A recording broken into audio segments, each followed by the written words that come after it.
आता योग वसिष्ठ आणि अच्छा, योग वशिष्ठामध्ये जे काही दिलेलं आहे ना, तर वशिष्ठ मुनींचा आणि रामाचा जो डायलॉग आहे तो डायलॉग म्हणजे योग वशिष्ठ आहे. या योग वशिष्ठामध्ये अनंत गोष्टी त्यांनी हाताळलेल्या आहेत. त्याच्यामधला एक पार्ट जो आहे तो पार्ट म्हणजेच आपली आत्ताची खरं सांगायचं तर योग थेरपी, इंटिग्रेटेड अप्रोच ऑफ योग थेरपी. हे याला आपण मस्तपैकी गोंडस इंग्लिश नाव दिलेलं आहे, पण एकात्मिक भावना जी आहे योग साधना हा त्याच्या मागचा उद्देश आहे. कसा आहे तो महत्वाचा उद्देश आहे. पण त्याच्या आधी व्याधी म्हणून जे आहेत त्या व्याधी किती प्रकारच्या आहेत हा खूप महत्वाचा मुद्दा आहे. त्याच्याकडे माझ्या स्लाइड्स नाही आहेत, ते डायरेक्ट बघू एकदम डायरेक्ट ध्यायतो त्याला वाटतंय त्यात आधीच काही हालत नाही वाटत.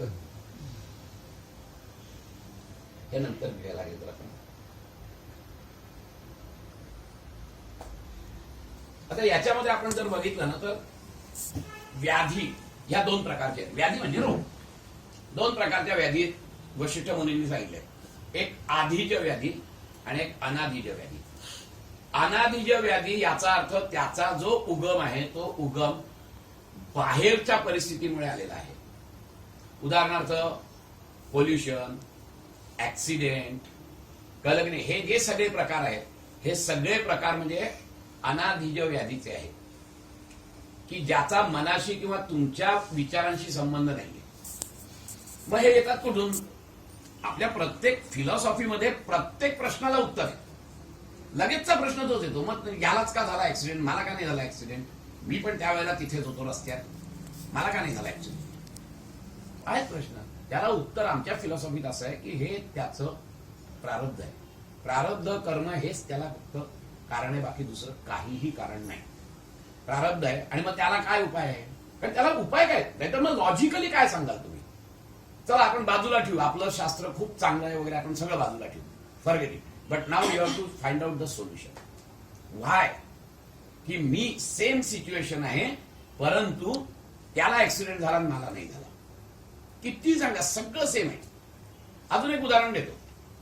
दोन माणसं समोरून येते, दोन्ही अनोळखी आहेत, मी कधीच आयुष्यात त्यांना बघितलेलं नाहीये, तरी देखील एका माणसाबद्दल आम्हाला थोडंसं प्रेम निर्माण होतं आणि एका माणसाबद्दल थोडं कमी होतं, किंवा एका माणसाबद्दल प्रेम येतं, एका माणसाबद्दल हेट्रेड निर्माण होतं.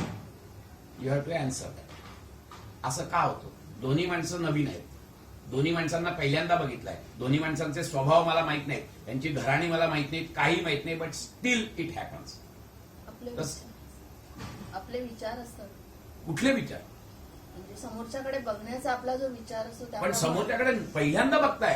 काही वेळेला असं होतं की एखादा कुरूप दिसणारा माणूस आपल्याला चांगला वाटतो आणि त्याच्याशी जवळीक निर्माण होते काही कारण नसताना. त्याला लॉजिक काय? व्हाय इट इज सो? दोघं जण आम्ही, मी मित्र चाललेलो आहोत, दोघं जण रस्त्यावरून चालले, दोघं सेमच आहे, एकाला ऍक्सिडेंट होतो, एकाला ऍक्सिडेंट होत नाहीये. लॉजिकली उत्तर काय त्याला? तर त्याला लॉजिकली उत्तर आमचा कर्मसिद्धांतच येतो, दुसरा काहीही येत नाही. लॉजिकली जर विचार करायचा झाला तर, अदरवाईज तुम्ही आत्ताच्या सायन्समध्ये तर तुम्हाला उत्तरच नाही मिळणार. कळलं? It is by chance. By chance, why that chance to him? Why not to him? Logically उत्तरच पाहिजे आपल्याला. कारण तर्कशास्त्र तुम्हाला लावलंच पाहिजे, तर्कानेच विचार केला पाहिजे. तर्काने, शुद्ध तर्काने विचार करून अशा कुठच्या फिलॉसॉफीमध्ये ह्याचं उत्तर मिळतं, मला तर मिळालं तर जरूर सांगा. ह्या आणि अशी मी 10 नाही 100 उदाहरणं देईन तुम्हाला की you tell me the logic behind it. पण ते लॉजिक एक कर्मसिद्धांत, जर का कर्मसिद्धांतावर मी 3-3 दिवस बोलतो, आता तो विषय नाही म्हणून सांगतो तुम्हाला, पण it is so scientific, it is so logical. तर्कशुद्ध असा कुठचा विचार असेल तर कर्मसिद्धांत आहे की जो आमच्या फिलॉसॉफीचा बेस आहे. फिलॉसॉफीचे 4 बेस आहेत आपले, एक लक्षात घ्या. एक पहिला म्हणजे मोक्षाची संकल्पना, सगळ्या दर्शनकारांनी मोक्षाबद्दल बोललेले आहे, कळलं की? दुसरं पुनर्जन्म, त्याच्यात अनुषंगाने येणारा कर्मसिद्धांत. तिसरं प्रमाण चर्चा, प्रत्येक दर्शनात आहे. हे सगळे कॉमन आहेत. हे ऍक्सेप्टेड फॅक्ट आहे की प्रत्येक दर्शन आलंय. तुम्ही कुठच्या आधारावर, आपण नेहमी बोलतो ना, काय आधार आहे तुला, काय प्रमाण, काय तुला प्रमाण पाहिजे, त्याशिवाय बोलायचं नाही. कारण तर्कशास्त्रामध्ये भारतीय तत्वज्ञानासारखं माझ्या मताने दुसरी कुठेच ग्रंथ नाहीये.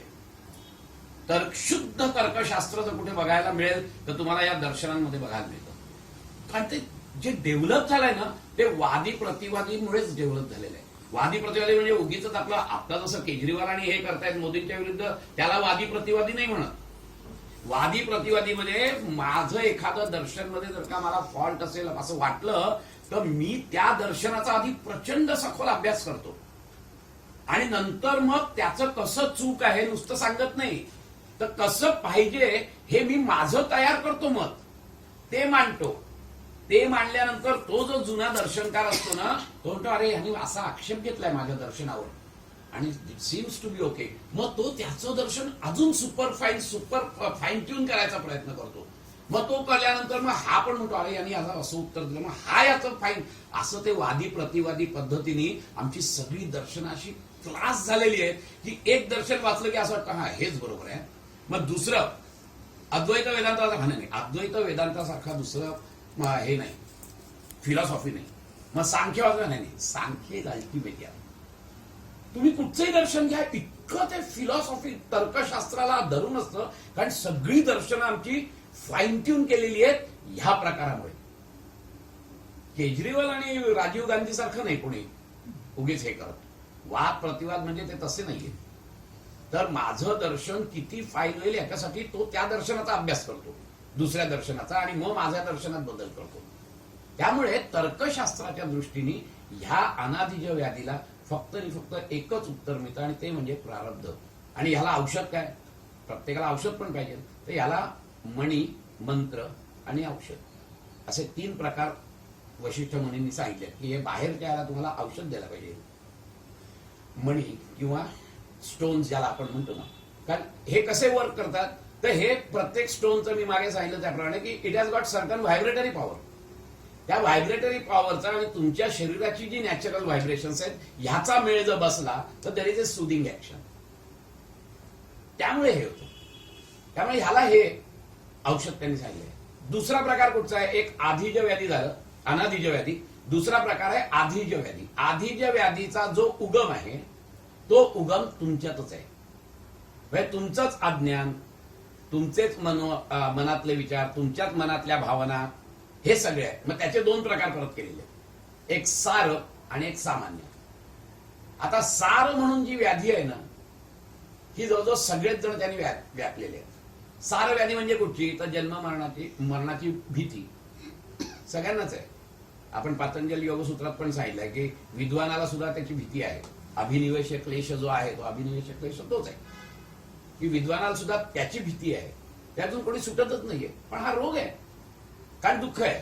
रोग याचा अर्थ दुःख, दुःख आहे ते. फार थोडी लोक अशी आहेत की ज्यांना मरणाचं हे आहे, हा ठीक आहे, I am ready for that because I want a beautiful body to do certain job in the society, so let me cast this body now. पण एवढा विचार येत नाही. 80-90 वर्षाचा माणूस सुद्धा तडफडत असतो. का तडफडतो? Because he don't want to leave that body. नाही तर तडफडायचं कारण नाही ना, पण तडफडतो आपण, हे लक्षात घ्या. अहंकार दुसरी व्याधी आहे. सगळेजण त्याच्याने गुरफटलेले आहेत. हे सार आहे.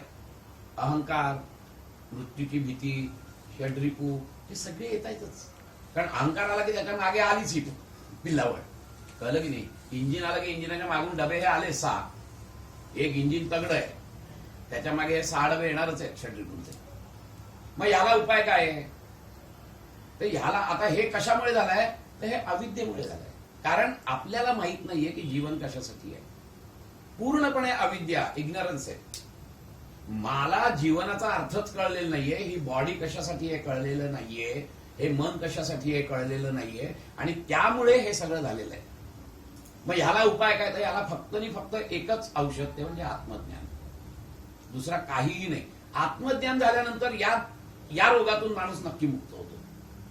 आपले सगळे संत बघा तुम्ही, ऋषीमुनी बघा तुम्ही, त्यांना मृत्यूची भीती नव्हतीच.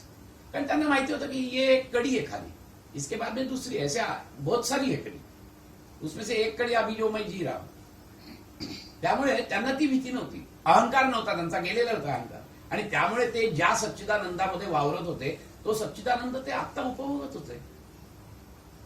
त्यामुळे ते हेच होते, मुक्त होते. जिवंतपणे मुक्ती भोगण्याचा हा प्रकार आहे. आणि जिवंतपणे मुक्ती भोगता येते, फक्त तुम्हाला टप्प्याटप्प्याने जायला लागतं. सलोकता, समीपता, स्वरूपता आणि सायुज्यता, 4 मुक्तीच्या पायऱ्या सांगितलेल्या आहेत आपल्याला. सायुज्यता मुक्ती ही देह असताना सुद्धा तुम्ही मिळवू शकताय. त्यामुळे ह्या ज्या प्रकार आहेत, हा प्रकार या साऱ्या याच्यात होतो. आणि दुसरा सामान्य. सामान्याचं हे जे आहे ते मनोमय कोशाच्या पूर्णपणे डिस्टर्ब झाल्यामुळे उद्भवणारे जे रोग आहेत, म्हणजे मनोमय कोश तुमचा जो आहे, मेंटल स्ट्रेस जो आहे, या मेंटल याच्यात प्रचंड धुमाकूळ झाल्यानंतर त्याचे परिणाम शरीरावर होतात आणि त्यामुळे जी व्याधी निर्माण होते त्या व्याधीला सामान्य व्याधी म्हणतात. आणि स्टॅटिस्टिक्स असं सांगतं की 90%, 95% जवळजवळ व्याधी ह्या अनाधिज व्याधी पतल्या सामान्य स्वरूपाच्या आहेत. आणि 5% ज्या व्याधी आहेत त्या फक्त आधीज व्याधी, हे अनाधिज व्याधी आहेत. आणि ह्या आधीज व्याधी आहेत सगळ्या. आता हे कसं निर्माण होतं, हा रोग येतो कसा, ते very beautifully he has explain. त्याच्यासाठी आपल्याला पंचकोश बघायला पाहिजे. आपण आता बघितलं पंचकोश यांनी घेतलेलंच आहे. आता पंचकोशाची संकल्पना जी आहे ना, ही संकल्पना खूप महत्वाची आहे, तुम्हाला समजून घ्यायची असेल तर. ही सामान्य माणसाला पटेल अशी आहे की आज आम्ही असं समजतो की माझा देह म्हणजे माझं अस्तित्व आहे. महत्वाचा मुद्दा लक्षात घ्या तुम्ही. आज मी असं समजतो की माझा देह म्हणजे मी आहे, ही भावना नसून आमच्या उपनिषदांनी ठोकपणे असं सांगितलेलं आहे की तुमच्या अस्तित्वाचे 5 स्तर आहेत. हा देह एक स्तर आहे त्यातला, की जो तुमच्या डोळ्याला दिसतोय. जाणीव कुठपर्यंत जाते तिथपर्यंत तुमचं अस्तित्व आहे, हे लक्षात घ्या तुम्ही. ते स्तर कसे आहेत, तर हा जो दिसतो देह, हा देह दिसतोय, हा अन्नमय कोशाचा देह आहे की ज्याच्यामधून मी हालचाली करतो. पण हा देह, ह्याच्या मागे कुठली तरी प्रेरणा, कुठली तरी प्राणशक्ती असली पाहिजे. आणि म्हणून या देहाच्या बाहेर, तो बाहेर म्हणजे इथून बाहेर नाहीये. आता हा देह माझा इथपासून इथपर्यंत आहे ना, प्राणमय कोश माझा इथपासून इथपर्यंत आहे. अजून एक्सपान्सिव्ह आहे पण जास्त विरळ आहे. हा देह पंचमहाभूतांचा बनलेला आहे. परत लक्षात घ्या, पंचमहाभूतांचा म्हणजे पृथ्वी, आप, तेज, वायू, आकाश, ह्याच्या मिश्रणातून जे जे बनलेलं आहे, हा कॉम्प्युटर, हे टेबल, ही सतरंजी, त्याचप्रमाणे हा देह बनलेला आहे. And to be very frank with you, हा देह तसाच आहे, त्याच्यात चैतन्यच नाहीये. त्याला जी आतले जे जाणीवेचा स्तर आहे, की जो मन आहे, त्याच्यामुळे हा देह चालतोय असं वाटतंय. चालवणारा तो आहे. आणि म्हणून त्याला जी शक्ती मिळते ती त्या प्राणमय कोशातून मिळते, की जे अजून सूक्ष्म आहे पण विस्तारित आहे. आणि म्हणून प्राणमय कोश माझा इथून इथपर्यंत आहे. त्याच्या पुढे जो मनोमय कोश आहे तो माझा अजून विरळ आहे आणि अजून विस्तृत आहे. तो इथून सुरुवात, एकमेकांना अडकलेले आहे ते सगळे, म्हणून इथूनच सुरुवात होतोय तो. हा इथून इथे, इथून इथे असं नाहीये ते, तर इथूनच सुरुवात होतोय. सगळे इथून सुरुवात होत आहेत, असे एकमेकात अडकलेले आहेत ते सगळे. आणि म्हणून तो एकाचा दुसऱ्यावर परिणाम होतो. आता होतं कसं, आमच्या सगळ्या इंद्रियादी ज्या हालचाली आहेत, या इंद्रियादी हालचाली आपल्याला या ह्याच्यात दिसतात.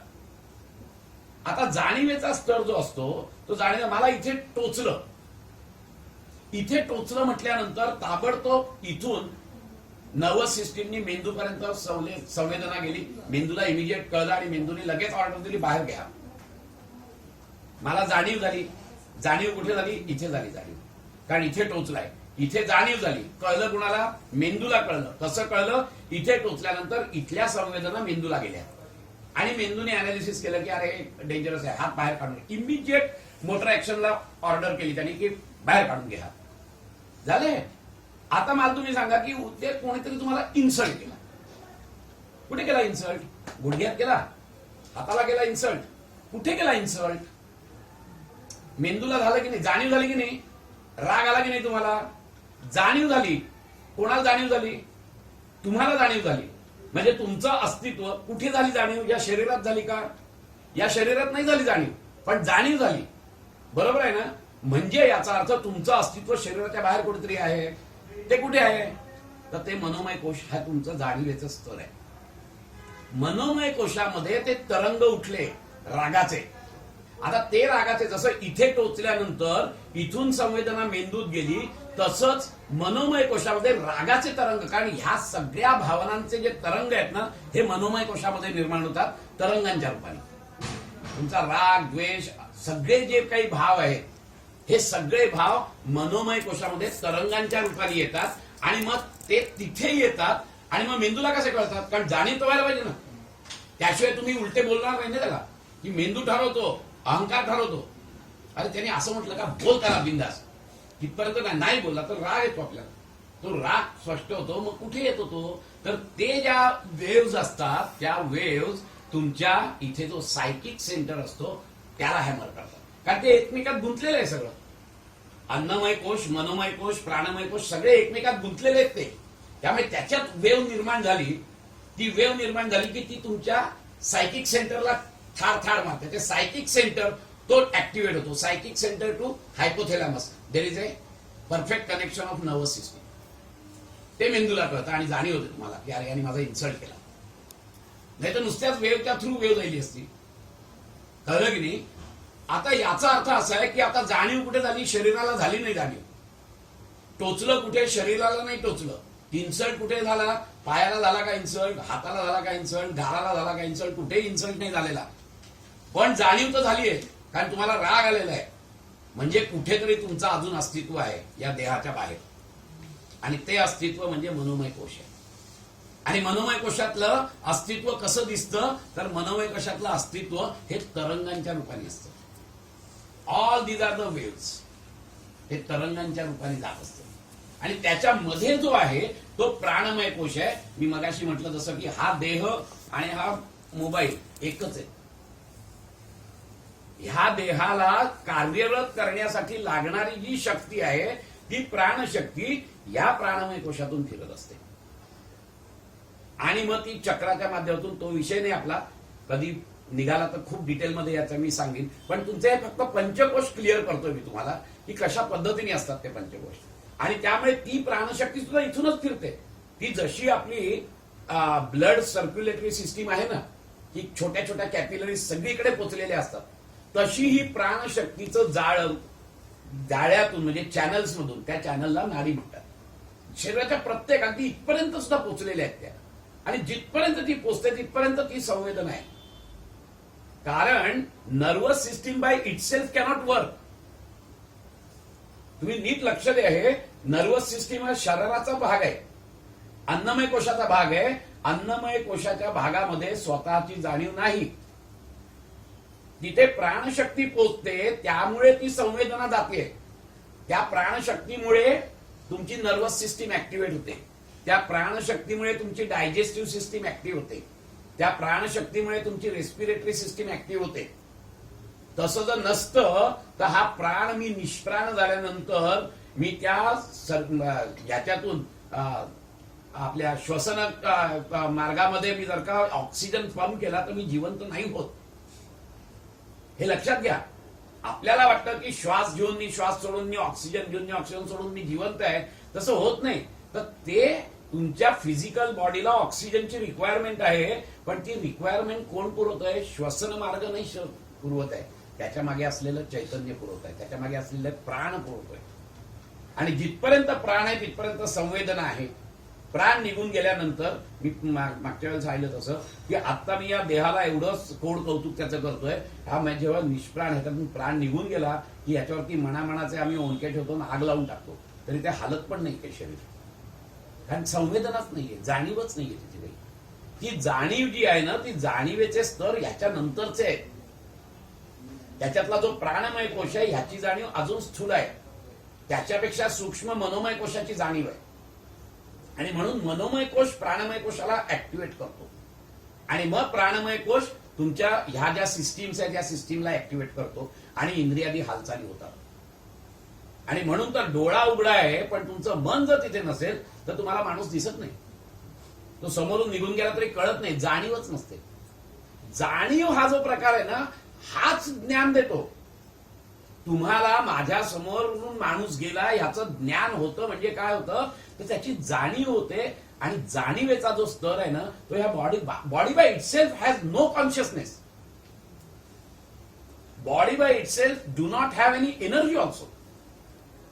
That energy resides in the प्राणमय कोश विच प्रोव्हाइड्स. आणि म्हणून कितीही बारीक ह्याच्यावर टोचलं तरी देखील ती संवेदना जाते, कारण की माझी ज्या नाड्या आहेत ना प्राणमय कोशामधल्या, त्या नाड्यांमधून तो प्राण तिथपर्यंत पोहोचलेला असतो. जिथे प्राण पोहोचत नाही तिथली संवेदना गेलेली असते.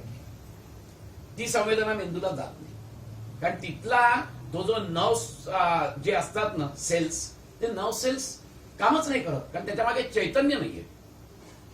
आज माझ्यामध्ये चैतन्य आहे, माझ्या सगळ्या सिस्टीम वर्क करतायत, कारण आतमध्ये ते चैतन्य धावतंय. आज तुम्ही ऐकताय, तुमचे कान ऐकताय, तुम्ही बघताय, माझ्याकडे तुमचे डोळे काम करतायत, कारण ते चैतन्य आहे म्हणून करताय सगळं. आज या सिस्टीममुळे, आज एक्सक्रिटरी सिस्टीम, सर्क्युलेटरी सिस्टीम, या सगळ्या सिस्टीम माझ्या काम करतायत म्हणून हा देह टिकलाय. पण या सिस्टीम आत्ता पण आहेत आणि एका क्षणानंतर पण नाही. परवा मी सांगितलं तसं आज चालू आहेत या सिस्टीम सगळ्या, आणि एका क्षणानंतर नाहीयेत. सिस्टीम्स आहेत, पण मी मेलोय म्हणून डिक्लेअर केलाय डॉक्टरनी. का बरं? त्या सिस्टीम तर चालू होत्या पाहिजेत. नाही होत चालू. त्याचं कारण असं असतं की system by themselves do not have any consciousness. ते जे चैतन्य आहे ते चैतन्य गेलं माझ्यातून, म्हणून आम्ही निष्प्राण म्हणतो. निष्प्राण झाला तो. निष्प्राण झाला म्हणजे याच्यातून प्राण निघून गेला तुमचा. आणि म्हणून हा जो मनोमय कोश आहे, हा मनोमय कोश प्राणमय कोशापेक्षाही विरळ आहे, पण त्याच्यापेक्षा विस्तृत आहे. त्याच्यानंतर विज्ञानमय कोश आहे. विज्ञानमय कोशामध्ये हे नेहमी अनालिसिसचे तरंग निर्माण होतात. हे सगळे तरंग आहेत, हे लक्षात घ्या. इथे मनोमय कोशामध्ये भावनांचे तरंग निर्माण होतात. भावना, राग, द्वेष, प्रेम, असूया, हे सगळं मॅनिफेस्ट कसं होतं? राग आला म्हणजे कुठे राग आला? डोळ्यात राग आला, तोंडात राग आला, हातात राग आला? नाही. रागाचे तरंग निर्माण होतात त्या मनोमय कोशामध्ये, आणि ते तरंग तुमच्या सायकिक सेंटरला डिस्टर्ब करतात. ते सायकिक सेंटरवरून there is a nerve connection between psychic centre and the hypothalamus. ते हायपोथॅलॅमसला कळतं, आणि मग राग आल्यानंतर आमचं बाकीचं सगळे बॉडी फिजिओलॉजी चेंज होते. माझा इन्सल्ट केल्यानंतर पण माझी बॉडी फिजिओलॉजी चेंज होते ना. व्हाय? हायपोथॅलॅमस करणार ना तो. मग हायपोथॅलॅमसला आलं कुठून? शरीराला कुठे इन्सल्ट नाही झालेला, मग कुठून आलं? तर माझं जे अस्तित्व आहे ना मनोमय कोशाचं, त्या मनोमय कोशाच्या अस्तित्वामध्ये वेव्स तयार झाले. ते शांत नाही झाले. त्या वेव्स तुम्हाला हायपोथॅलॅमस पर्यंत पोहोचवतं. कसं पोहोचवतं? तर ते सायकिक सेंटरला धक्का देतं, कारण ते सगळे एकमेकात अडकलेले आहेत ना. मनोमय कोश, प्राणमय कोश, अन्नमय कोश, विज्ञानमय कोश. त्यामुळे कुठचाही कोशामध्ये काही डिस्टर्बन्स झाला तर it gets reflected on your physical body. त्याचप्रमाणे विज्ञानमय कोशामध्ये तुमचं जे काही अनालिसिस होतं, पाप पुण्य, चांगलं वाईट, ह्या सगळ्याचं अनालिसिसचे जे काही प्रकार घडतात, हे सगळे प्रकार त्या विज्ञानमय कोशात घडतात. आणि म्हणून त्या विज्ञानमय कोशाला बुद्धी म्हणतात. कुठली बुद्धी?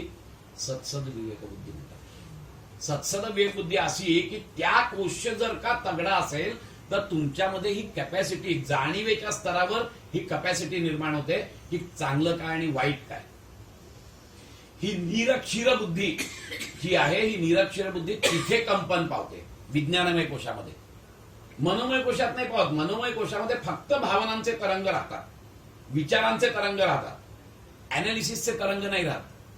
अनालिसिसचे तरंग हे विज्ञानमय कोशात राहतात, आणि तिथेच आम्ही मार खातो की आम्ही विज्ञानमय कोशाला कधी तगडाच बनवत नाही.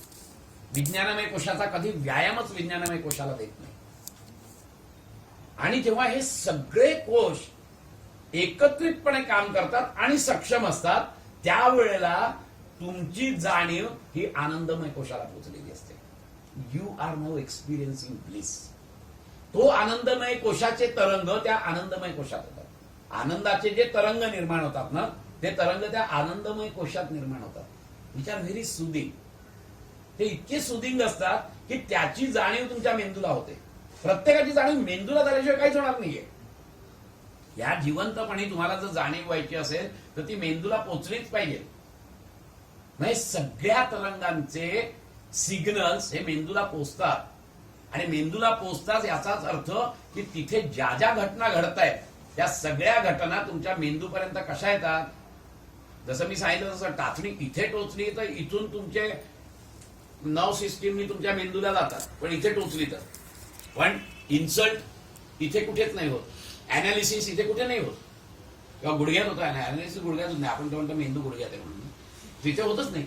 अनालिसिस कुठे होतं? हातात होतं, पायात होतं. अनालिसिस कुठे होतं? त्याचे तरंग निर्माण होतात. त्याचे तरंग निर्माण होतात ते त्या विज्ञानमय कोशामध्ये होतात. आणि विज्ञानमय कोशात ते तरंग जेव्हा निर्माण होतात ना, त्यावेळेला तो माणूस विचार करत करत करत करत करत बोध जो प्रकार म्हणतात ना, रिअलायझेशन, हे विज्ञानमय कोशात होत असतं. आणि विचार फक्त 100 विचार असतात आपल्या इथे. डिझायरचे विचार असतात, हे करू ते करू. का तर डिझायर त्याच्या मागे काय आहे? तर त्याच्या मागे तृष्णा आहे. त्या तृष्णेमुळे मी विचार करतो. कळलं की नाही? ते जर का पूर्ण नाही झालं तर माझ्यामध्ये राग पण निर्माण होतो. हे सगळं लोअर माइंड आणि अप्पर माइंड असे 2 प्रकार आहेत मनोमय कोशाचे. Lower mind is for emotions and upper mind is for thinking. हे दोन्हीचे तरंग मनोमय कोशामध्ये होतात आणि त्याचं जे अनालिसिस होतं. एखादा चोर असतो, त्या चोराला नक्की माहिती असतं की चोरी करणं वाईट आहे. हे कुठल्या लेवलला? हे भावनेच्याच लेवलला माहिती असतं त्याला. फक्तच माहिती आहे त्याला की चोरी करणं वाईट आहे. त्याला बोध नाही झालेला, because he has not analysis. त्याची ताकदच नाही एवढी. अनालिसिस करण्याची ताकद असायला पाहिजे ना. ती ताकद केव्हा आहे? जेव्हा तुम्ही त्याला सवय कराल. आज तुम्ही एखाद्या माणसाला आयुष्यात ज्यांनी व्यायाम नाही केला आणि आसन प्राणायाम नाही केला, त्याला सांगितलं चल 12 सूर्यनमस्कार कर, तो मरेल ना. पण त्याला सांगितलं आज 1 सूर्यनमस्कार कर, मग उद्या 2 झाले, मग 2 दिवस अजून तसेच ठेव, मग हळूहळू वाढवत 12 सूर्यनमस्कार. तसंच विज्ञानमय कोशाचं अनालिसिससाठी त्रास आहे.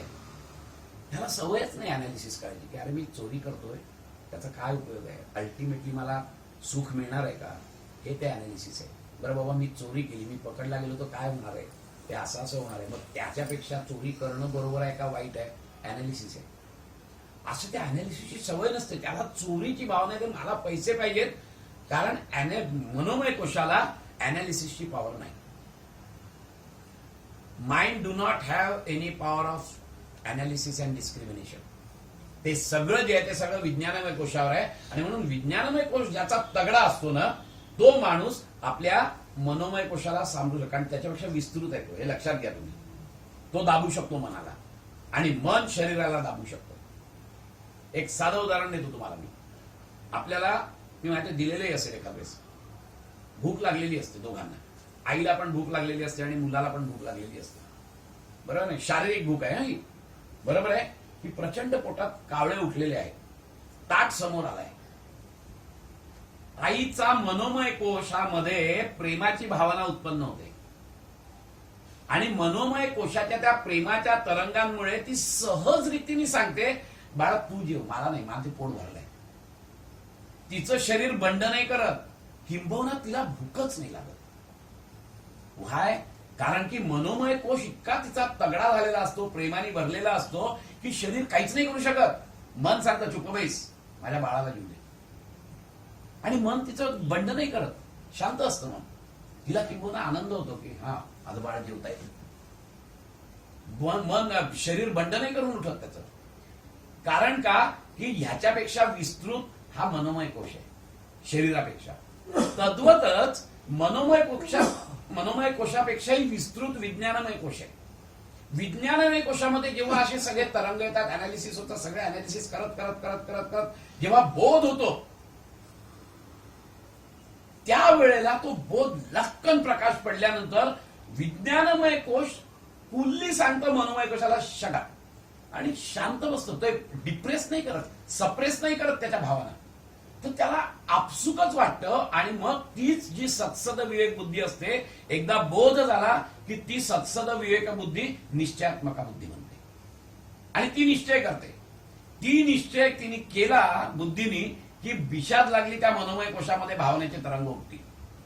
दारूचं मला खूप व्यसन आहे. समजा मी दारू पितोय, हे करतोय, कधी अनालिसिस केलंच नाही. कारण दारूची तलफ आली, मी दारू प्यायलं, त्याचं अनालिसिस केलं नाही की याच्यामुळे काय होत आहे, माझ्या पोटावर काय होत आहे, माझ्या शरीरावर काय होत आहे, माझ्या संसारावर काय होत आहे, माझ्या समाजातलं माझ्या स्थानावर काय काय अनालिसिस केलेलं नाहीये मी. फक्त भावना दारू प्यायची, दॅट्स इट. पण जेव्हा तो चालू करतो की अरे एक दिवस तो असा येतो का, खरंच माझ्याकडे तर पैसे पण नाही, काय करायचं? मग तो चोरी करतो. कारण का? तो मोहून टाकतो त्याला. ते आपण नंतर कधीतरी घेऊया की कसं मोहून टाकतो. म्हणजे कामानंतर क्रोध, क्रोधामधून मद किंवा मत्सर किंवा लोभामधून मोह, असं ते षड्रिपूंचं जाळं आहे. कसं काय? फार सुंदर रीतीने ते ध्यायत्व विषयांतूनचा एक्झॅक्टली ते की हाऊ इट डेव्हलप्स घेऊ लागेल. तर पुढे आपल्याला भरपूर वेळ आहे, आपल्याला खूप खूप बुधवार आहेत आपल्याकडे. त्यामुळे एकेका विषयावर मी असं काही बोलीन, तो विषय आता नको. तर होतं कसं तुम्हाला सांगतो की जेव्हा तिथे तो अनालिसिस करायला सुरुवात करतो त्यावेळेला असं खूप अनालिसिस केलं तर, कारण सवय नसते त्यामुळे दमून जातो माणूस. ह्या प्रत्येकाला ताकद लागते, लक्षात घ्या. डिटर्मिनेशनची ताकद लागते. No, I will decide what to do. हे अध्यात्म हे येरागाबाळ्याचं काम नाहीये, हे लक्षात घ्या तुम्ही. अध्यात्माला प्रचंड ताकद लागते, अध्यात्माला प्रचंड डिटर्मिनेशन लागतं. हे कोणी उठलं आणि हा बस मी आता अध्यात्माला बसलो, मी त्यांना बसलो. येरागाबाळ्याचं काम नाहीये. त्याला सातत्य लागतं, त्याला डिटर्मिनेशन लागतं. अभयम सत्व संशुद्धी ज्ञानयोग व्यवस्थिती सांगितलेलं आहे. अभय, कुठलंही भय नको. मी करणार ही साधना म्हणजे करणार, कारण की मला माहिती आहे की या साधनेमुळे काय होणार आहे आणि त्यामुळे मी करणार आहे. तसा दृढनिश्चय लागतो त्याला. साधं काम नाहीये अध्यात्म. आणि जेव्हा असं होतं आणि मग तो म्हणतो की नाही मी करतो, तर पहिल्या दिवशी थोडंसंच अनालिसिस करतो, तरी देखील त्याचं मनोमय कोशातल्या भावना तीव्र असतात. त्यामुळे तो जाऊन दारूच पितो. मग अजून 2-3 दिवसांनी अजून विचार करतो की काय हे असं नाही होत. मग थोडा कमी होतो त्याचा डोस, त्याची जाणं कमी होतो. आणि जेव्हा असं करत करत करत खाडकन त्याच्या ह्याच्यात बोध होतो, which we call it realisation. ते रिअलायझेशन झालं की ती बुद्धी मग निश्चयात्मका बनते. आणि एकदा बुद्धी निश्चयात्मका बनली की मग मात्र तो भावनेला सांगतो की शाटा, भावना काही नाही करू शकत. कारण ती बुद्धी आता निश्चयात्मका, सत्सद विवेक बुद्धीवरून तीच बुद्धी निश्चयात्मका होते. केव्हा? जेव्हा तुमचा अनालिसिस पुरं होतं आणि तुम्हाला बोध होतो. आणि एकदा का बोध झाला की तुम्हाला काहीच नाही करत. It is not a suppression. Again I am telling you, मनोमय कोशाला सप्रेस नाही करत विज्ञानमय कोश. तर ते सहज घडतं. जसं सहज आई सांगते मुलाला तू जेव, मला नाही भूक, आणि तिला खरंच भूक. शी इज नॉट प्रिटेंडिंग. ती प्रिटेंड नाही करत की नाही मला काही भूक नाही. आतमध्ये ते आईला काय कार्ट आत्ता झालं, मला काही भूक लागली, असं नसतं तिच्या मनामध्ये. तर मनापासून तिला वाटतं की नाही मला भूक, तर नसते भूक ती. तसंच जेव्हा विज्ञानमय कोशामध्ये बोध होतो ना, त्यावेळेला आपोआप ह्या ज्या भावना आहेत ना, या दडपून जातात. It is not suppression, it is not pretending. आणि मग तीच निश्चयात्मका बुद्धी ही मनाच्या साह्याने इंद्रियांना काम करायला भाग पडते. हा सगळा जो खेळ आहे ना, हा सगळा अस्तित्वाचा खेळ आहे. ही आमची अस्तित्व आहे आणि या अस्तित्वाला पंचकोश म्हटलेलं आहे. आम्ही फक्त आमच्या नेकेड आयला दिसणारा हा जो देह आहे, या देहाला आम्ही फक्त म्हणतो की आमचं अस्तित्व आहे. तर तसं नाहीये. आमचं अस्तित्व आहे कारण आम्हाला जाणीव होतीये. आणि जाणीव होते तर ते कुठे जाणीव होते, हा विचार मनापासून करा. मी पंचकोश तुम्हाला आत्ता जे सांगितलं ते मुद्दामून असं सांगितलं की कॉमन माणसाला कळेल की नक्कीच पंचकोशाची संकल्पना काय आहे. आता होतं काय ते तुम्हाला सांगतो. आता जेव्हा विज्ञानमय कोश तगडा असतो त्यावेळेला विज्ञानमय कोशामध्ये फक्त आणि फक्त right answer which is actually in accordance with the cosmic laws असतात. हे परत लक्षात घ्या तुम्ही. विज्ञानमय कोशाची परमोच्च अवस्था अशी असते की तिथे रिअलायझेशन हे कॉस्मिक लॉला अनुसरून होत असतं. पण त्याच्यासाठी खूप मेहनत करायला लागते, अनालिसिस करायला लागतं. मेहनत आहे ती. चिंतन, मनन, ग्रंथ वाचणं, त्याच्यातून काय होतं, मग आनंद नक्की कशात आहे, मग मी हा दारू प्यायल्यामुळे मला आनंद मिळतोय का, मग हा आनंद कायम टिकणार आहे का, आणि हा आनंद कायम टिकतोय का, मग ह्याच्यातून परत कसं येतो. एकदा का मला आनंद मिळाला तर मला जायला नको ना, शाश्वत आनंद मिळाला तर. तसं होत नाही ना. म्हणजे हा तात्पुरता आनंद आहे, मग हा तात्पुरता आनंदाची माझी भूक आहे का, हे अनालिसिस. मग तात्पुरता आनंद ही भूक नसेल, मग माझा काय भूक आहे, स्क्रिप्चर्स वाचा. मग स्क्रिप्चर्स मध्ये काय दिलंय ते बघा. संतांकडे जा, गुरूंकडे जा, तो काय सांगतायत ते बघा. त्यांनी जे जे सांगितलंय त्याच्यावर चिंतन मनन करा. हे सगळे जे जिम्नॅस्टिक्स आहे ना, हे सगळं जिम्नॅस्टिक्स त्या विज्ञानमय कोशामध्ये होत असतं. कारण भावनेला काहीच नसतात अनालिसिसची पावर. भावना, राग आला की खारकन मुस्कटात मारली, मोकळं झालं, संपलं. त्याच्या पुढे तो कोण आहे, तो पॉलिटिकल लीडर आहे का, तो गुंड आहे का, तो मला काय करेल, नथिंग नाही. काळकन आसकडात मारतो निघून जात. ती पाटलीनबाईची गोष्ट सांगतात माहिती आहे ना तुम्हाला, ते मुंगूस असतं पाळलेलं त्या पाटलीनबाईनी, आणि छोटं मूल असतं, ते नंतर ते मूल झोपलेलं असतं आणि जाते पाणी आणायला, आणि पाणी आणून आल्यानंतर बघते तर मुंगसाच्या तोंडाला रक्त. खलास एका क्षणात राग भडकतो की माझ्या बाळाला हिने चावा घेतलाय. उचलते धोंडान घालते डोक्यात, मुंगूस मरतं आणि ताबडतोब आत जाते. बघते तर त्याच्या बाजूला साप मरून पडलेला असतो. तेव्हा तिच्या लक्षात येतं अरे ते सापाला मारलं, ते रक्त तिच्या तोंडाला लागलेलं होतं. पण अनालिसिसची पॉवर नाही. एक सेकंद विचार केला असता की अरे मुंगसाच्या ते ध्येय म्हणजे एखाद्या वेळेस असं असेल, कारण मुंगूस तर रोज घरात आहे, मग केव्हाही ती माझ्या मुलाला चावा देऊ शकते. अनालिसिस नाहीये, रागामध्ये अनालिसिस नाही, मनोमय कोशामध्ये अनालिसिस नाही. खाडकन राग आला, नो अनालिसिस, दगड मारला, मेलं, आत गेली, आणि नंतर पश्चात बुद्धी होते अरे आपण काय करून बसलो. आणि म्हणून आपल्याला आधी पूर्वी सांगितली 10 आकडे मोज. 10 आकडे मोज अशासाठी मोज की त्याला वेळ दे ना त्या विज्ञानमय कोशाला थोडंसं काम करण्यासाठी. आपल्या इथे 10 आकडे मोज म्हणतात म्हणजे काय की त्याचं कारण हे आहे सायंटिफिक, की त्या विज्ञानमय कोशाला थोडा वेळ दे. पण काही लोकांचा विज्ञानमय कोश मृतवत असतो, त्यांना वेळ मिळाला तरी अजूनच ते हे असतं ना, कसा बैल कसा फुरफुरत असतो की नाही, तशीच फुरफुरत राहतात. कारण डेडच झालेला असतो, अनालिसिसची पॉवरच नसते त्यांच्याकडे, कधी केलेलंच नसतं अनालिसिस, मेलेलं असतं त्यांचं. बुद्धिभ्रंशात प्रणश्यती, शेवट जे दिसलाय ना, ध्यायतो विषयांतुंसा संगस्तेषुपजायते, संगात संजायते कामः, कामात क्रोधोभी जायते, क्रोधात भवती सम्मोहा, मोहित करून टाकतो तो. मोहित केल्यानंतर आपल्याला कळतच नाही की कशासाठी काय करतोय ते, इतकं मोहून टाकतो. जसं पैसे मिळवतोय इथपर्यंत ठीक आहे, थोडे पैसे मिळाले, गाडी घेतली, थोडे पैसे मिळाले, बंगला घेतला, थोडे पैसे मिळाले, ठीक आहे, इथपर्यंत ठीक आहे. नंतर असं होतं की ते व्यसन जे वाढत जातं ना, म्हणजे पहिले काय डिझायर, कामातून काय झालं मला लोभ म्हणजे काय की त्याच या वस्तूतून आनंद उपभोगण्याचा जो अट्टहास, तो म्हणजे मोह, हे लोभ. कळलं की नाही?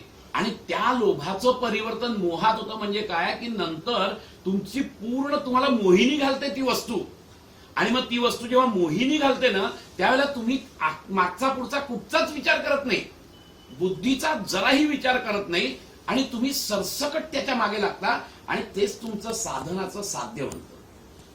तो मोह की मोहिनी टाकते, मोहून जाता तुम्ही. आमचं सगळ्यांचं हे असंच होतं.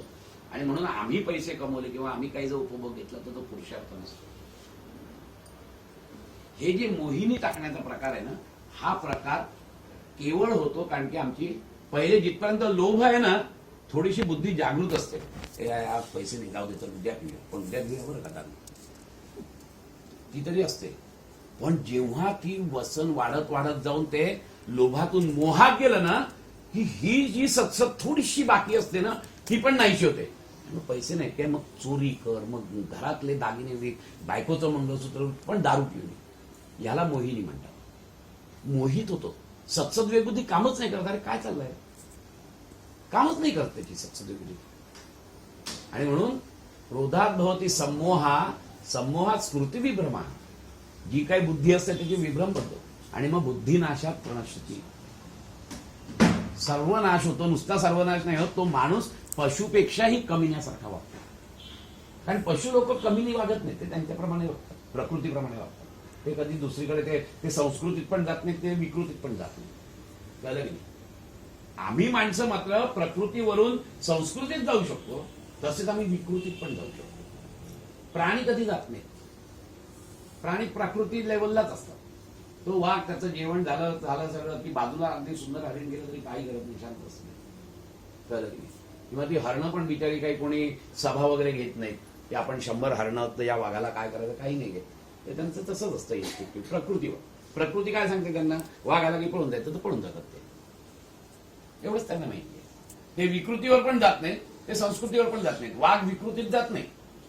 एक हरिण खाल्लं, दुसरं खूप चांगलं दिसलं, त्यालाही मारलं, ते घरी घेऊन गेलं आपल्या इथे, कारण संध्याकाळची जेवण पाहिजे. असला प्रकार वाक करत नाही. आम्ही करतो, आम्ही विकृतीत जातो. हा प्रकार आहे ना, हा विज्ञानमय कोशाचा प्रकार पूर्णपणे नष्ट झाल्याचं लक्षण आहे.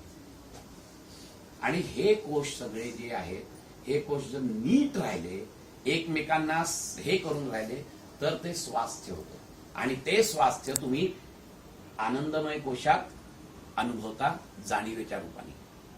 आणि जर का या कोशांचं संतुलन बिघडलं तर मात्र तुम्ही अस्वास्थ्य होता, तो रोग होतो.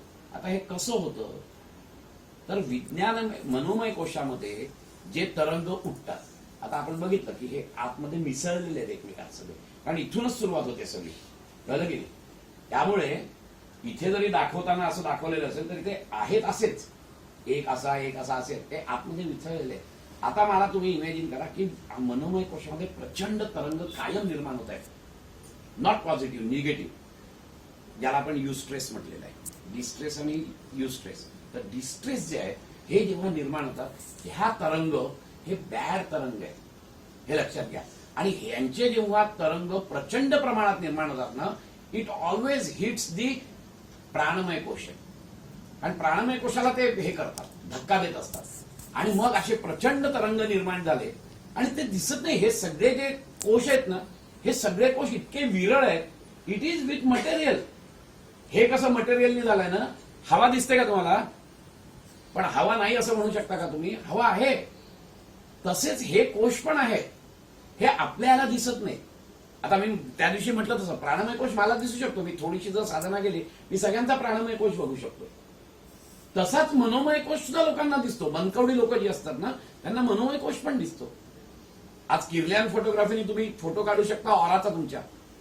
तसाच ह्या लोकांना साधनेतून मनोमय कोश दिसतो. आणि त्या मनोमय कोशामध्ये काय तरंग आहेत, ही तरंग इथे बघू शकतात. आणि मग सांगतात, तू थांब, तू काय बोलतोयस ना ते वेगळं बोलतोयस, तुझ्या मनात हे आहे.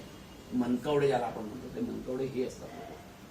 आता प्रॉब्लेम असा होतो की हे सगळे जेव्हा तरंग निर्माण होतात, त्यावेळेला ते ह्याला प्रेस करतात, प्राणमय कोशाला. प्राणमय कोशाला जसे जसे प्रेस करतात, तसे तसे त्यांच्या नाड्या दबत जातात. हे सगळं फिजिकल लेवलला चाललेलं आहे, लक्षात घ्या तुम्ही. आपल्याला दिसत नाहीये. आता काही प्राणी असे असतात की ज्यांना ते सगळा सूक्ष्मदेह दिसतो तुमचा. उदाहरणार्थ कावळा. कावळ्याला दिसतं काकदृष्टी, म्हणून तो पिंडाजवळ जात नाही ना. दहाव्याला पिंडाजवळ का जात नाही? कारण की तो सूक्ष्मदेह तिथे असतो ना. पण जर का ज्याची इच्छा आकांक्षा नाहीये, तो पुढच्या मार्गाला गेलेला असतो, तिथे सूक्ष्मदेह नसतो. तो कावळा येतो, तो फक्त भात खायला येतो. पण जेव्हा एखाद्याच्या इच्छा आकांक्षा तीव्र असतात ना, तो वरच्या लेवलला जात नाही त्याचा सूक्ष्मदेह, तो तिथेच घोटाळत असतो. मग तो त्या कावळ्याला दिसतो आणि म्हणून कावळा तोच नाही. आणि मग आपण कोणीतरी समोर जातो आणि सांगतो की बाबा रे असं असं आहे, तू काळजी करू नको, तुझ्या मुलाचा मी सांभाळ करीन, त्याला शिक्षण मी देईन. अँड वेन दॅट सूक्ष्मदेह गेट कन्व्हिन्स विथ दिस, त्याचा डाऊनवर्ड फोर्स जो आहे ना, तो लूज पडतो आणि अपवर्ड फोर्सनी तो निघून जातो. तो निघून गेल्याबरोबर कावळा टपकन येतो आणि भात खायला सुरुवात करतो. तो भाताशीच असतो. पण त्याच्या मागचं कारण हे आहे, कारण त्याची काकदृष्टी आहे ना, ती काकदृष्टी त्याची अशी आहे की तो मनोमय कोश बघू शकतो. दहाव्याचा आपल्या इथे थोथांड नाहीये. It is a scientific base. आपण मरतो म्हणजे काय करतो? आपण मरतो म्हणजे आपला हा देह जातो. याच्यातून ही सगळ्याच्या सगळं गाठोडं बाहेर येतं. पुरचुंडी, मनोमय कोश, विज्ञानमय कोश आणि आनंदमय कोशाचं गाठोडं बाहेर येतं. आणि नंतर मग त्याच्या अनुषंगाने आता तो जो कोश आहे, हे तीन कोश एका कारण देहाला चिकटलेले असतात. आणि असं सॉलिड एक कॅप्सूल तयार होते की ज्या कॅप्सूलमध्ये तुमचं ज्ञान, तुमच्या वासना, तुमच्या इच्छा, तुमच्या आकांक्षा सगळ्या असतात त्या छोट्या कॅप्सूलमध्ये. आता तो जो देह आहे, त्या देहाला पण गती तर पाहिजे ना, कुठेतरी घेऊन जायचं. म्हणजे एक तर तो स्वर्गात जाईल, नरकात जाईल. या स्वर्ग नरकाच्या कल्पना म्हणजे काय की त्या सूक्ष्म देहाला देणारे जे भोग आहेत, ते भोग भोगण्यासाठी तो प्राणवायू पाहिजे की नको, त्याला प्राणशक्ती पाहिजे की नको. ही प्राणशक्ती म्हणजे उदानवायू आहे. उदानवायू इज द लास्ट प्राण which comes out from your body. आणि तो त्या सूक्ष्मदेहाबरोबर असतो आणि म्हणून तो सूक्ष्मदेह घेऊन जातो नरक आणि स्वर्गामध्ये. नरक आणि स्वर्ग म्हणजे इथेच सगळं असतं. त्या मनोमय कोशाला त्याप्रमाणे ते भोग भोगायचे असतात. सूक्ष्मदेहाचे भोग असतात ते भोग भोगण्यासाठी परत त्याला प्राणशक्ती लागते. देव प्राण जो आहे तो उदान वायू आहे. उदान वायू इज द लास्ट, की जो सुषुम्नेतून बाहेर येतो आणि तो त्या ह्या पुरचुंडीला पूर्ण बाहेर घेऊन जातो. आणि हा बाहेर घेऊन गेल्यानंतर मग तुमचा खरा देह पतन होतो. इथपर्यंत थोडीशी दुर्बुद्धी असते. आता हा जो काही सूक्ष्मदेह आहे, हा सूक्ष्मदेह नंतर मग पुढे जातो आणि मग त्या वासनांप्रमाणे परत त्याला मातेच्या गर्भात यायचं असतं. ते पूर्ण कसं असतं, तुम्ही जाता त्यावेळेला कुठेतरी पापाची एवढी असेल आणि पुण्याची एवढी असेल पातळी. मग जे भोग भोगतात त्यावेळेला ही पातळी लेवलला आली. लेवलला आली म्हणजे संपली नाही. एवढं पुण्य आणि एवढं पाप शिल्लक आहे, पण ही आता लेवल आली ना. Now this is the time to come back on this planet. कळलं की नाही? मग ते कोण आणतं? तोच उदान वायू असतो ना. तो जो प्राणशक्ती असते, ती प्राणशक्ती आता उरलेल्या ज्या इच्छा आकांक्षा आहेत त्यातल्या पक्व कुठल्या झाल्या, त्या पक्व झाल्यानंतर ते भोग भोगण्यासाठी परिस्थिती कुठची चांगली आहे, त्या आई वडिलांच्या पोटी तो खेचला जातो सूक्ष्मदेह. आणि साधारणपणे 4थ्या किंवा 5व्या महिन्यामध्ये हा सूक्ष्मदेह त्याच्यात जातो. तिथपर्यंत आईच्या उदरामध्ये 4 महिने फक्त अन्नमय कोश आणि प्राणमय कोशच तयार झालेले असतात. त्याला स्वतंत्र अस्तित्व नसतं. ते आईच्याच स्वास्थ्याप्रमाणे ते वाढत असतात. त्यानंतर मग त्याच्यावर स्वतंत्र अस्तित्व येतं. साधारणपणे 4थ्या किंवा 5व्या महिन्यामध्ये हा जेव्हा सूक्ष्मदेह येतो आणि मग तो पंचकोशाचा पूर्ण देह आईच्या गर्भामध्ये तयार होत असतो. त्याच्यापैकी आईच्या स्वास्थ्यावर आणि आईच्या ह्याच्यातून तिचा अन्नमय कोश डेव्हलप होत असतो. आणि गर्भावर संस्कार करून आपण तो मनोमय आणि विज्ञानमय कोश डेव्हलप करत असतो. आणि म्हणून त्या ह्या पिरियडमध्ये चांगलं वातावरण ठेवावं, चांगल्या गोष्टी सांगाव्यात. हे सगळं कशासाठी? तर तो जो सूक्ष्मदेह आलेला आहे आता पंचकोश तयार झालेले आहेत. त्यातला मनोमय कोश आणि विज्ञानमय कोशाला तुम्ही चांगल्या प्रकारे जर का संस्कार द्यायचे असतील तर ते चांगलं वातावरण ठेवावं. तो अन्नमय कोश जर का सुदृढ व्हायचा असेल तर आईचं अन्नमय कोश सुदृढ असला पाहिजे. कारण त्याच्यावर तो अन्नमय कोश जगतो. संस्कारांवर मनोमय कोश आणि विज्ञानमय कोश जगत असतो. हे सगळं सायन्स आहे. सगळं सायन्स इतकं सुंदर आहे, आपण ते कधी बघत नाही. हा प्रकार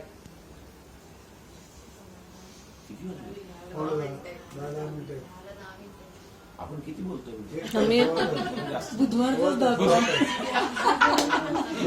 आपण पंचकोश संपू आणि मग योग थेरपी जो आहे ना प्रकार, योग वशिष्ठांची जी इंटिग्रेटेड अप्रोच, तो पुढच्या वेळेला घेऊया. तर हा जो प्रकार आहे ना, हा प्रकार ह्या पंचकोशाशी निगडीत आहे सगळा. आता अजून एक गोष्ट पंचकोशाची अशी सांगायची तुम्हाला, की हे सगळे जे कोश आहेत ना, ह्यांचा स्थायी भाव हा सत्वगुणात्मक आहे. हा खूप महत्वाचा मुद्दा तुम्ही लक्षात घ्या. मात्र या सगळ्या कोशाला जर पुष्ट करायचं असेल, तगडं करायचं असेल, तर या प्रत्येक कोशाला सात्विक आहार दिला पाहिजे. म्हणून मग अन्नमय कोशाला आहार जो देतो आपण, तो सात्विक आहार पाहिजे. आमच्या योगामध्ये त्याच्यावर बरीच चर्चा आहे. सीमित, संतुलित असा तो आहार असतो. कळलं की नाही? मग मनोमय कोशाला तसाच आहार दिला पाहिजे. म्हणजे कसा? तर शांत वातावरण राहावं असा आहार. म्हणजे मग त्याला भजन, कीर्तन किंवा क्लासिकल म्युझिक वगैरे लावा. किंवा मग त्याला जर का मन शांत करायचं असेल किंवा हे करायचं असेल शांत तुम्हाला विचार, तर त्याला धारणा ध्यान करायला लावा. हा तो सत्व आहार आहे त्याचा. विज्ञानमय कोशामध्ये तुम्ही ग्रंथ वाचा, चिंतन मनन करा, हा त्याचा आहार आहे, सात्विक आहार. ह्या सगळ्याला सात्विक आहार जर दिला तर हे सगळे कोश तगडे होणार आहेत. प्रत्येकाचा आहार सात्विक असला पाहिजे, कारण हे सत्वगुणात्मक आहे. आणि म्हणून जेव्हा आपण स्वास्थ्याचा विचार करतो त्यावेळेला फक्त अन्नमय कोशाचा विचार करून चालत नाही, तर तुमचा मनोमय कोश, विज्ञानमय कोश आणि आनंदमय कोश सगळ्याचा विचार केला पाहिजे. तो विचार केला तरच आपलं पूर्णपणे स्वास्थ्य होऊ शकतं, नाहीतर ते स्वास्थ्य होत नाही. ते कसं स्वास्थ्य बिघडतं हे आपण पुढच्या वेळेला बघूया. कारण तसं बोलायला तर मला लक्षात येत नाही. एकदा बोलायला सुरुवात केली की आपण थांबूया इथे, कारण याच्यावर खूप बोलता येतं. आणि या स्ट्रेस मॅनेजमेंटच्या अनुषंगाने आपल्याला, नाहीतरी आपण त्या उद्देशच तो आहे आपल्या लेक्चर सिरीजचा, की जास्तीत जास्त आपण त्या अनुषंगाने शिकत जाऊ. आपण थांबूया इथे आज.